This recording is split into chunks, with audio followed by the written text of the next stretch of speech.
After the Manashtana, after the 4 questions, we come up to the passage of that's called Avadim hayinu. So basically, let me just read this paragraph. Avadim hayinu with Pharaoh b'Mitzrayim. We were slaves, we were servants or slaves to Pharaoh in Egypt. Vayotzienu misham, vayotzienu Hashem Elokeinu misham biyad chazako v'zronah. God took us out from there with a strong arm and an outstretched hand, or strong hand and an outstretched arm. God had not let our forefathers out of Egypt. We, hello there, is that Alex? No, join us. Please, Jeffrey, give Haggadah to Alex. Yeah. No, this is Jeffrey. Show him the...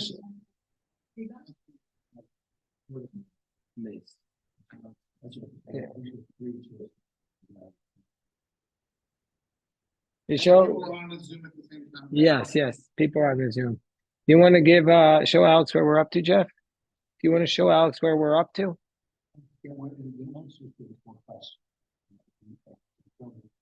And you have a keeper, Alex? You have a keeper? Do you have one? I can give you one. Let me give you one to study with. Hold on 1 second now. Baruch Hashem. Here you go. Here, Alex. Here, we're in the middle, so we're in the. Yeah. We'll talk there. Okay, so if God had not taken us out from there, God had not taken us out of Egypt. Us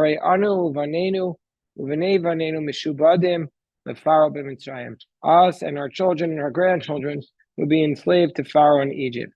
So basically, this paragraph is the answer to the Manashtana. Let me just say a couple of things about it, and then we can go into the questions.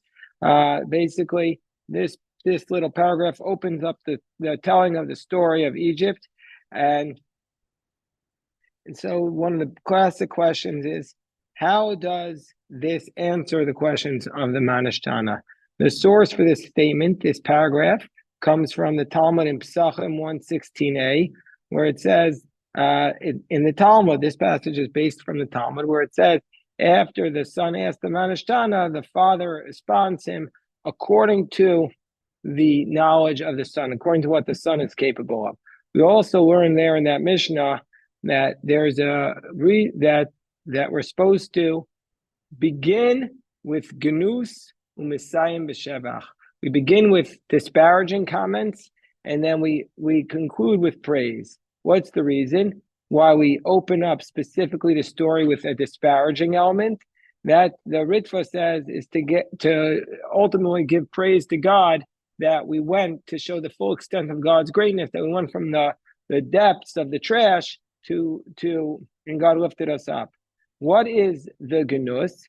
So there's a dispute in the Talmud between Rav and Shmuel. What is the bad thing to start with? So the opinion of Rav in the Talmud is that the bad thing is Nes. What do we do? Now we did Avodah Zarah. The bad thing, according to Rav, Nes, excellent, is that at first our ancestors worshipped idolatry. Whereas according to Shmuel, the bad thing is that we were enslaved in Egypt. And halacha is that we rule like both of them. And that's why we say Avadim hayinu, and then afterwards we say, soon we're going to say the paragraph that first we were idolaters. So that's why we say both things. There's actually 2 beginnings in Haggadah reflecting the 2 positions of Rav and the position of Shmuel. Here, give Levi Haggadah. Levi, here's the Haggadah, of course. So those are the 2 aspects. And what does it mean to conclude with, we're up to the paragraph, but what does it mean to get to conclude with Shevach? What is that? So the Rambam says that what is the Shevach? What's the praise? So the praise is that we start off as slaves, but we ended up that God took us out of Egypt. So it means the opposite. But others say that means to say that when we say Baruch HaMakom Baruch Hu, blessed be God. So that's the Shevach. Okay, so this paragraph Really, I stopped in the middle. There's one more paragraph. There's one more element to this paragraph. Hello, Rabbi Eliezer. We're studying the Haggadah. The Haggadah. So I want to say one more paragraph here before we go back and analyze it, and that is Afilu kulanu chachamim. Even if we were all wise, kulanu nevonim. You have to see what's the difference between a chacham and a navon. Kulanu is the kanim. You see that, Aviva? Oh, that we're going to get to in a couple of paragraphs.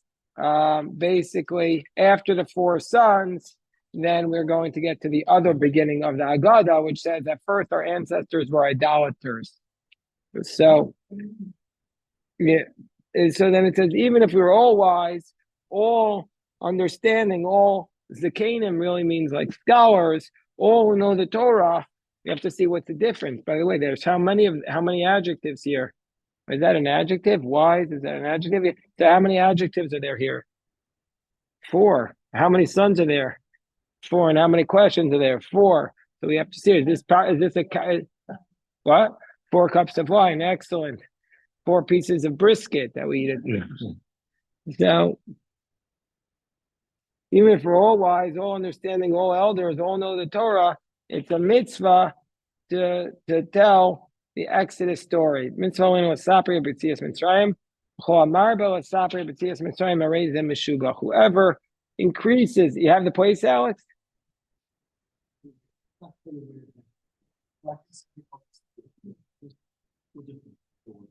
No, here. If you bring me the book, I'll show you where we're up to. We want you to engage. We want you to engage. No, you're ahead. Here. We're up to this paragraph. This paragraph is what we're discussing. So he says, okay, so these are so this phrase, Avadim hayinu, our ancestors were slaves. This is not a verse, but rather it's the combining of different verses. In the Torah, one verse is Avadim hayinu Pharaoh b'Mitzrayim yotzeinu Hashem b'Mitzrayim b'yad chazakah. And so it says that verse that we were slaves to Pharaoh in Egypt, and God let us out with a strong hand. And then b'yad chazakah v'zrona tuyah is a different pasuk. Okay, this idea that if God had not taken us out of Egypt, we would still be slaves. Oh, Reb Shimon, great to see you, Shimon. No, we got to see your face again, Shimon. You're hiding. He's hiding on the Zoom. Okay, I can't see him now. Okay, and then if God did not take us out of Egypt, we would still be slaves. This is explaining we were slaves, and now we would still be slaves. Rabbi Sajagon, writing in the 9th century, he says he has a different version. He says not only were our forefathers redeemed, but we ourselves were redeemed from there. It's a very interesting. Let me just stop. I have a lot more to talk about here, but I just want to throw out this question and see if anybody has an answer to it. What do you mean by this sentence? If God did not redeem us, we would still be slaves in Egypt. Really? I mean, it's like what you said. Yeah. 49th level, right? So yeah, we would have assimilated. God wouldn't take us out at that time, so we would be just in Egyptian culture. We'd be slaves to the Egyptian culture. We would be slaves to the Egyptian culture. We would be immersed in it. We would basically be part of Egypt. We would never have. And then it's an interesting question to say how much of us are still slaves to this day into the American culture. If you were saying that we'd be slaves to the Egyptian culture, it's interesting. I mean, I could say the idea is that to have Torah in our lives is redemption. And if we don't have Torah in our lives, then we're in essence slaves. That's really the idea. Well, we'll see what the commentaries say about it. And then it says, even if all of us were wise, then the more we tell about it is praiseworthy. So this is opening to the next part, which is the obligation of all of us to tell the Exodus story. Okay, so now let's go to this expression. Avadim hayinu. Let's try to see how we have a lot of commentary on it, and so let's see how we understand it. A lot of discussion of this. So first of all, the Ritva writes that this is actually the beginning of the Haggadah. You could see from the Haggadah, the way it's written, if you look at it closely, has really a lot of beginnings. That there was a beginning, and then they put another beginning before it, then they put another beginning before it, put another beginning before. Like you could see, like they had the Avadim hayinu, then they decided to put the Manashtana. It's almost like I feel like the question of the Manashtana came after the Avadim hayinu was there. And the idea of halach ma'anya, that this is the bread, came after the Manashtana was there. And then the idea called Dichvin Yesev Yechel, as though somebody said, oh, we can't start the Seder until we're inviting. So the Ritva says that this was the original beginning. Yeah. So the Shibbolei Aleket says that the Avadim Hayinu is actually answering one of the questions. Which question is it answering? Questioning, why do we recline? So he's saying, hold on, Seth sent me a photo. What's he sending me, Seth? Is this from the original Machzor, Seth? I'm not sure. So this is from the oldest book. Hold on, wait. Let me take you on speakerphone so everybody can hear you. Oh, Seth is giving us original. Wow, Seth gave us original breaking data. Here, Elon, join us. Yes, Seth, say it loudly, please. Okay, I just wanted to send you something from the oldest Jewish book, the oldest Haggadah. In between the end of the Manashtana and Avadim Hayinu, there's another sentence, and you could see it on the text that I sent you. It's like something about Arami Aved Avi. It's interestingly placed, but it is something I wanted to just see if you had any thoughts on why it was there. Hold on 1 second. You sent me on WhatsApp. Okay, so let me see what you're sending me. So Seth is saying, is this in the first picture? In the first picture, it's at the bottom of the page. It says Shar Yerakot Halayla Hazeh Mirorim. Right. And then it says Im Rayas Bevin. No, it says Im Ein Dat Beben, meaning say if the son can ask, then Aviv Milamdo, the father teaches him to how to ask the 4 questions. And then it says Arami Oved Avi Ad Shu Gomer et Kol Parsha. The father teaches him how to say explicitly from my father was a wandering Aramean until he finishes the whole passage. So Seth is taking us back to the oldest Hebrew book we have, which is it's also the oldest Haggadah. Also the oldest Haggadah, which is a little bit of a different text, which makes sense that it'll be a different text. So interesting. I have to absorb that. It's I want to think about it, but thank you, Seth, so much. Okay, so the Shibbolei Aleket, he's an Italian doctor writing in the 14th century. By the way, when we say doctor, these rabbis, they didn't I don't even know when the first medical school was. They obviously didn't go to medical school. To be a doctor in those days was not like today, where you had to go through like 10 years of training. It meant that you read a few books about medicine and people came to you for medical advice. That's what I think it means. Okay, so the Shibbolei Aleket explains that it responds to the question of about reclining. Why do we recline? So he says that the reason why we recline is because we went out from slavery to freedom, and so therefore we recline. But the other questions are given throughout the rest of the Haggadah. So this is a question you could ask at your Seder that he claims, Shibbolei Aleket claims, that all of the questions in the Manashtana are answered in specific places in the Haggadah. So you have to say, where do you find those answers? And that's a good way to challenge. You could wake them all up. People, I'm going to go through like different answers. Rabbi Chiomi Pari says, no, this is asking the question, why we ate matzah and maror. And, each one, okay, anyway, you go through it. Anyway, it's out there to find which one it's really answering. Okay, so now I want to go back to the fundamental dispute between Rav and Shmuel, which is that we start the Seder big news. We start the Seder by discussing something negative. So why is that the case that we start the Seder by discussing something negative. So we already gave one answer, which was because we want to show the greatness of the redemption, that we came out from the bad and ended, and God redeemed us from the bad all the way to the good. That's one explanation. Anybody want to suggest another explanation? Why do we start with here? Kobe, sit next to me, Kobe. There's plenty of space. Because we had to be redeemed for something. If we were already righteous and all together, we didn't need redemption. Here, pass Aviva, there's a Haggadah in front of you. Please pass it. Here, you pass, yeah, give it to Kobe. Kobe, I'm going to open this for you. So why do we start with something bad, though, Jeffrey? Well, if you're a bad boy, you have to get better. So you're saying, well, how we have to improve?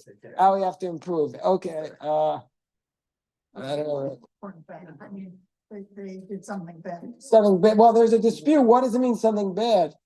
So yeah. So is it we did something bad or something bad here, Kobe? Okay. So Nasa, are you raising your hand? Especially back, but maybe it's something similar to Haggadah where there's bad in every generation. So it's giving us hope. We start with the bad, like the disgrace, and then we end with the Shevach. So we're going to be taken out, right? Very nice. Very nice answers. Alex, you following our discussion? Yeah. On the record. Okay, you have any insights to share? Okay, so let me just share a couple of answers about this. So one is that the Maharsha writes, it's an idea that on the day that we rejoice, a person has to remember how he got there, so you don't get arrogant. You always have to remember where you came from. You can't just say, I did this all myself. That's one of the most fundamental ideas of the Seder, is a person can't say, I did this all myself. One of the ideas about Pharaoh, what makes Pharaoh so bad? What was so bad about Pharaoh? He didn't fear God.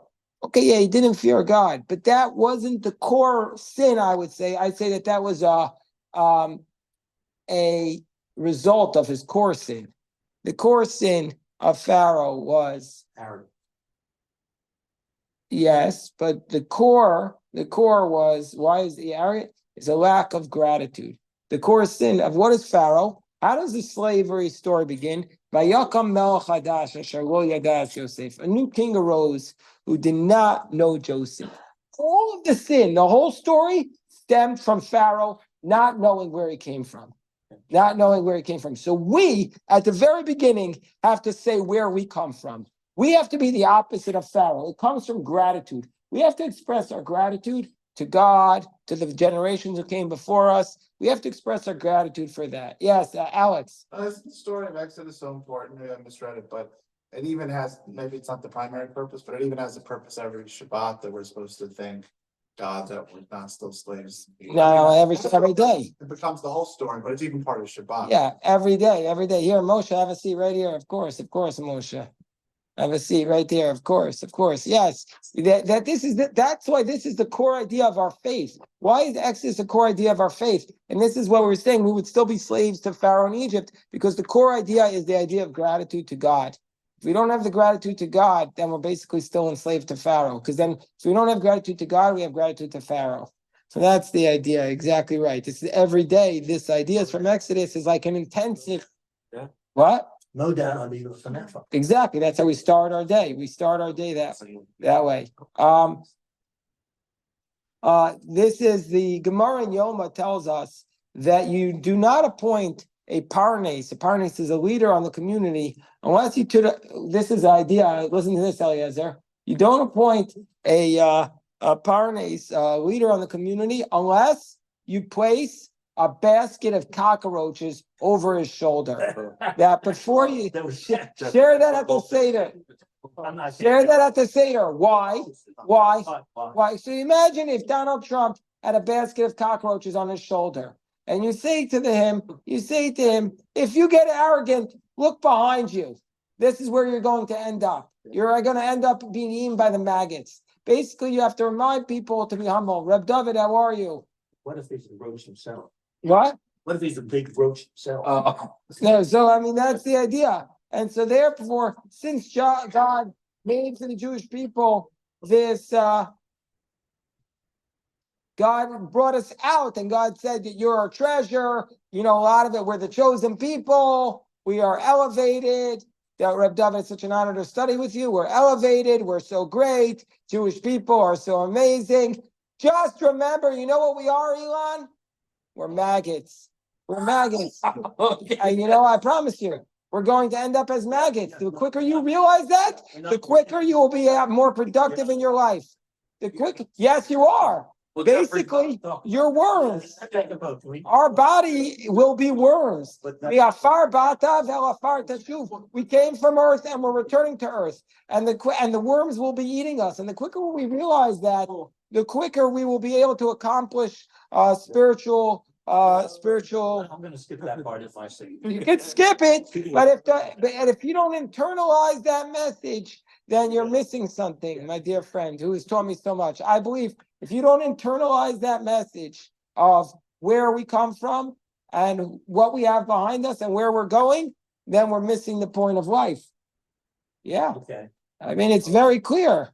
yeah, but I don't think the message of Judaism is that we're maggots. We'll eventually go back to the earth, but while we're here, we're much more than maggots. We're children of God, made in His image. But we have to. We are children of God, but we remember you have to know where we came from and where we're going. Okay. That's what the Talmud says, and where we came from, a putrid drop, and where we're going to dust and earth. And that's what this idea is. Okay, so now, what's the idea that it says, why does it have to say we were slaves to Pharaoh in Egypt? Why doesn't it just say we were slaves in Egypt? Why does it have to say slaves to Pharaoh in Egypt? What do you say about that, Reb Levi? Why do we have to say we were slaves to Pharaoh in Egypt? Why not just slaves to Pharaoh or slaves in Egypt? So, what? Good question. It's always a good response. Yeah. So basically, that, what do you say about this, niece? Nah, it's a great question. Right. Anybody have an answer to this question? I mean, there's a lot there. There's a lot of answers. First, it individualizes the experience of slavery. The conflict in Exodus is made mainly between Pharaoh and Hashem. Moses is just the intermediary that. So maybe it's a contrast between the really and Hashem. Meaning to say,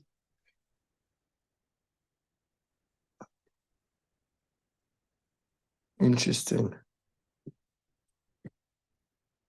I mean, it's something that I don't want to, there's a lot of answers to it. I don't want to go into it right now. I just want to put that question out there.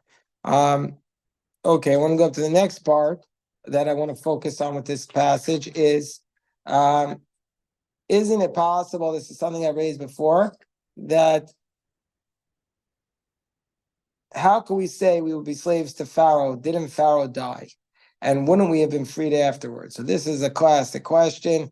Wouldn't we have been freed afterwards? And what's the concept here? So the one answer is that being in exile, which is the natural state? Being redeemed or being in exile? Which is the natural state? Jews, For the world. exile. Yeah, unfortunately, right? This is something we had in our Gemara session this morning. I want to put this question to everybody. The Talmud says this morning that Ahava mevatelat et hashura and sin'ah mevatelat et hashura. That love cancels the normal order and hate cancels the normal order. Means to say Abraham saddled his own donkey. That's an indication of because he was given the charge from God, he ran on his own to serve. And so that means that he woke up early and saddled his own donkey. But also hatred cancels the order. We learned that from Bilam, the Rasha, that he saddled his own donkey to curse the Jewish people. So if you have so much passion for love, it cancels the normal way of things. And if you have so much passion for hate, it cancels the normal things. And now I'm going to ask you a question. This is a very hard question. And I want to know your answer to it. Which do you think is a stronger emotion? Love or hate? Love. So let's hear Colby says love. Why? I mean, I think you can love somebody so much, but you can only hate somebody so much for so long. Well, you know, the world The world is what? Well, see, Colby, it's so great that you think that because you're 18 and you're idealistic. And Jeff is going to give us, Jeff is now 79, Yeah, I'm 81 this month. 81, and he's going to give us the other perspective. I like what you said, Colby. Yeah. Jeff has seen a little bit more sun seasons than you. Because our president was hates so many things, now full of hate. So It's a more natural way for. you think it's hate? Well, that's the idea here. That's the idea You here. love fish, but you eat it. Which is the more natural state. Yeah, that's so love, you love fish, right? It's so true. And you eat. Okay, that's just. What do you say, Nace? Well, What? Nace, what do I you think say? that's the same. Like because both emotions people mavato themselves for. Like people like ruin their lives for both. Very powerful. So Nace says, anyway, this is the reason why we're asking this question in this context is because we would never to remove ourselves from Egypt. Egypt is the natural state. That's the point. The point of being in Egypt was not unusual. That's the natural state. The natural state is in Egypt, and to get out of there, to be in the redeemed state, very few people in the world are in a redeemed state. I don't even know how we would define it. Well, how would you define for your own lives what it means to be redeemed? How would you define your own personal redemption? I mean, what? Freedom to love. You have freedom to love whoever you want right now. I don't think that's true. You're in Russia, you have so many restrictions. Not free. Well, that's freedom, but freedom to love, you can love whoever you want. They're not telling you can't love anyone. You're saying in Russia, they're saying you can't love people? No, yeah. Can't love certain, many things you cannot love. You can't love freedom. Okay, fine, but okay, this is I'm throwing this out there. That, It's very deep. all right. Okay, let's dive in now. David, did you want to add anything? Why? I always love it when you add something, David. All right, yes, Shakoach. We'll stop here. Shakoach. Can I ask you, what did you say about